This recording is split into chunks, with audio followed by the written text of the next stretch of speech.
అర్ధరాత్రి తమ గదిలోకి వచ్చిన కాలేజీ ప్రిన్సిపల్ ను బంధించారు నర్సింగ్ కాలేజీ విద్యార్థినులు. దానికి సంబంధించిన బ్రేకింగ్ న్యూస్ చూస్తున్నాం. తిరుపతిలోని వర్మ నర్సింగ్ కాలేజీ హాస్టల్లో ఈ ఘటన చోటు చేసుకుంది.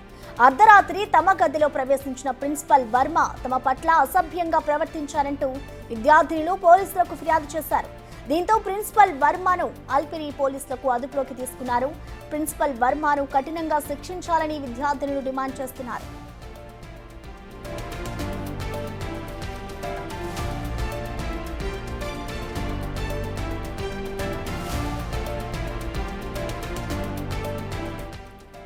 మరోవైపు ఘటనపై కాలేజీ సిబ్బంది చెప్తున్న సమాచారం పూర్తి భిన్నంగా ఉంది.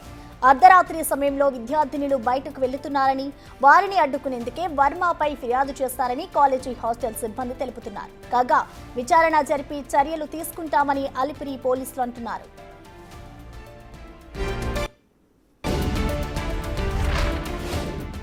ఈ ఘటనపై మరింత సమాచారాన్ని మా ప్రతినిధి దామోదర్ అందిస్తారు. దామోదర్, తిరుపతిలోని లీలామహల్ సమీపంలోని ఎర్రమిట్ట వద్ద ఉన్న వర్మ బిఎస్సి డిగ్రీ కళాశాలలో నిన్న రాత్రి ఏదైతే ప్రిన్సిపాల్ కమ్ కరెస్పాండెంట్ అయిన గోవిందరాజులు వర్మ తమ గదిలోకి వచ్చి తమ పట్ల అసభ్యంగా ప్రవర్తించాడని ఓ విద్యార్థిని అలిపిరి పోలీస్ స్టేషన్ లో ఫిర్యాదు చేసింది. ఈ నేపథ్యంలో పోలీసులు అతన్ని స్టేషన్ కు పిలిపించి విచారిస్తున్నారు. ప్రస్తుతం అతను పోలీసుల అదుపులో ఉన్నాడు. మరోవైపు ఈ విషయం తెలియడంతో జిల్లా వైద్య ఆరోగ్య శాఖ అధికారి డిప్యూటీ డిఎంఎన్హెచ్ఓను విచారణకు పంపింది. విచారణ తర్వాత ఆమెను వివరాలు అడిగా ఉన్నతాధికారులకు విషయాలు తెలియజేసిన తర్వాత సమగ్రంగా సమాచారం అందిస్తామని కూడా చెప్తున్నారు. మొత్తం మీద వర్మ కళాశాలలో జరిగిన దాని గురించి అటు సిబ్బంది చెప్తున్నదంటే ముఖ్యంగా అమ్మాయిలు బయటికి అర్ధరాత్రి పూట వెళ్తుంటే అడ్డుకోవడానికి ప్రయత్నించడంతో ఈ విధంగా సెల్ ఫోన్ లో చిత్రీకరించి ఆ విషయాలను పోలీసులు ఏదైతే పెట్టి వేధిస్తున్నాడంటూ ఫిర్యాదు చేశారని చెప్తున్నారు. మరోవైపు కొంతమంది విద్యార్థులు మాట్లాడుతూ అసలు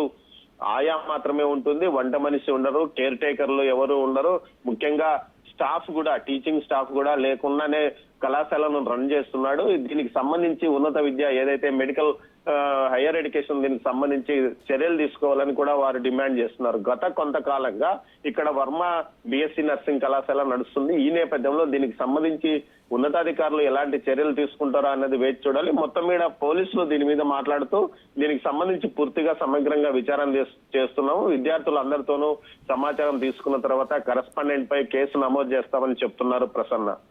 రైట్, థ్యాంక్ యూ దామోదర్.